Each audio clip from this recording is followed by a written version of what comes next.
medium এই এক লেভেলের দিছি আর ওইলে এক লেভেলের সব ওনে ওইটা দেন ওরে ওর ভরে দেন আর সবচেয়ে বড় ক্যারেটে উঠে এনে দেখে দাও এই যে এই দাও একটা এই দাও এই যে একটা দাও যে ভিতরে ক্যারেট করতে আরে ক্যারেটে উঠে যায় না আনতে ভালো হবে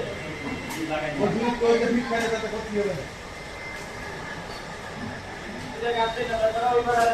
এই বড় আমি তাতে ক্যারেট উঠে নিয়ে গেলে